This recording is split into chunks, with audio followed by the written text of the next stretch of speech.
How you doing, Professor H? So, just to give you an introduction to this performance piece, I chose Richard Allen as my obscure African American for this course. Um, Richard Allen was an abolitionist and civil rights leader who opened the first African Methodist Episcopal Church, and that was the first black denomination in the United States. It was also in Philadelphia.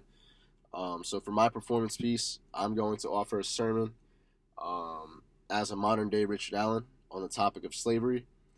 And basically, Richard Allen would seek to preach, often to African Americans who weren't very educated on their faith. And that's what I'm going to do in a modern sense on this topic of slavery. So here we go. Slavery is an indelible stain on America's soul. Slavery is our nation's original sin. While our nation was not the first and will not be the last to enslave others, the African slave trade, which chained and packed 12.5 million people on ships, much too small to safely hold such loads, cost the lives of 20% of those packed below deck for centuries. The bones of the dead, 2.5 million people or more, 2.5 million people or more, are on the bottom of the Atlantic Ocean. If the ocean were dredged, you could find your way from the west coast of Africa to the Caribbean and the east coast of the United States simply by following the trail of bones. Slavery is the worst transgression perpetrated by one human being on another. Slavery is the worst human transgression perpetrated by one human being on another.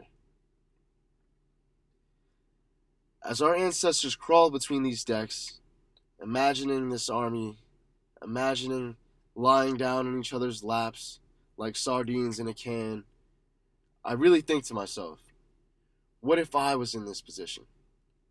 What if I had to undergo these conditions?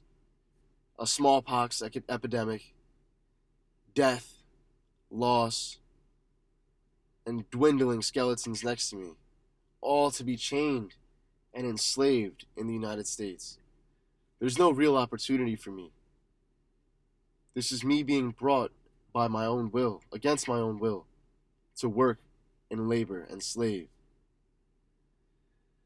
A Negro preacher like myself would offer sermons on a plantation, services being held in churches and get-togethers and gatherings.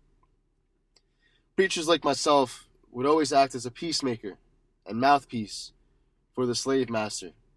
So they were sold subservient to the masters in order to enter the kingdom of God. But the slaves held secret meetings and praying grounds around preachers like myself to do better things and to have optimism. Black folks get down on the bottom shouts, singing and praying. They get in the ring dance. It's just a shuffle. They get faster and faster and warm up and moan and shout and clap and dance until they're exhausted and drop out. And more follow in, and they sing and dance all night. Sometimes all night until the break of day. But then they always have to go back to work. At some point, they do have to go back to the life of a slave. And even if their master may not know it, that few little minutes of praise is what really gets them through their weeks and months as a slave. On Sundays, the slaves were permitted to have religious meetings of their own. This usually took place in yards or buildings dedicated for this purpose. They sang spirituals which gave vent true to their feelings. Many of these songs are still sung today. There was one person who did the preaching. His sermon was always built according to the master's instructions. And this is where Richard Allen comes in. Myself. None of the slaves believed this.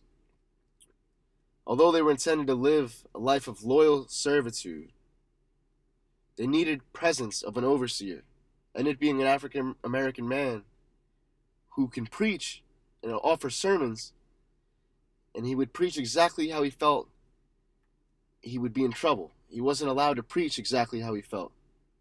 The master would tell him what to preach, and he would preach it. If there was anything else, he would be whipped, he would be punished.